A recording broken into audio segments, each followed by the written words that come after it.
Hello, আসসালামু আলাইকুম everyone. সবাই কেমন আছেন? হঠাৎ ইচ্ছে হলো কাচ্চি খাবো, তাই আর দেরি করলাম না, বাইকটি নিয়ে বের হয়ে গেলাম কাচ্চি খাওয়ার উদ্দেশ্যে। আমার সাথে আছে জুনায়েদ। রাত্রিবেলা কাচ্চি খাওয়ার নেশা, বুঝতে আছেন ব্যাপারটি অন্যরকম। ফাইনালি আমরা চলে আসলাম কুঞ্জাট বাজার। অনেক দোকানপাট বন্ধ হয়ে গেছে, আর কিছু কিছু দোকান এখন বন্ধ করতেছে।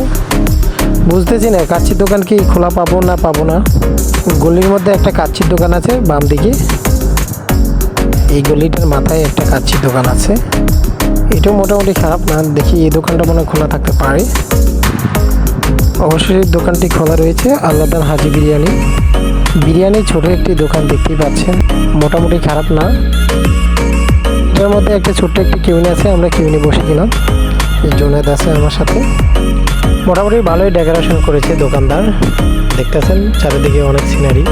তারপর বিরিয়ানির রেট সহকারে চাট দেওয়া আছে। আমরা অর্ডার দিলাম খাসির কাচ্চি ডিম সহ। দেখতে পাইতেছেন খাসির পিসগুলো একটু বড় বড়। আপনারা কোনটা খাবেন বলেন, আপনাদের জন্য পার্সেল পাঠিয়ে দিব ভিউয়ার্স। এখানে খাবারের চাট দেওয়া আছে। ফাইনালি ওয়াও, খাসির কাচ্চি হাজির। কাচ্চি থেকে জিওয়া জল এসে পড়েছে। ওয়াও, দেখতে পাইতেছি এটা বড় একটা খাসির পিস দিছে, পাশে আরেকটা পিস দেখা যাইতেছে। কি বলবো ভিউয়ার্স, জিওবা জল এসে পড়েছে, আর আপনাদেরকে দেখাতে পারতেছি না। খাবারের জন্য আমরা রেডি। আগে খেয়ে নিই, তারপরে কথা হবে। ও, ওরা পরিমাণের থেকে একটু কম দেয়। খাসির কাচ্চির যে একটা স্মেল বের হয় সেটা পাইতেছি না।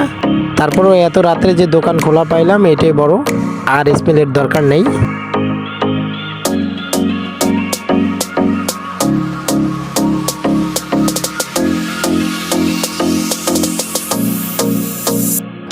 ভিউয়ার্স, আপনারা কি খাবেন? না সাধলে তো আবার রাগ করবেন, বলবেন যে আর সাপোর্ট করা যাবে না, কারণ আমাদেরকে দেখায় দেখায় খাইতেছে।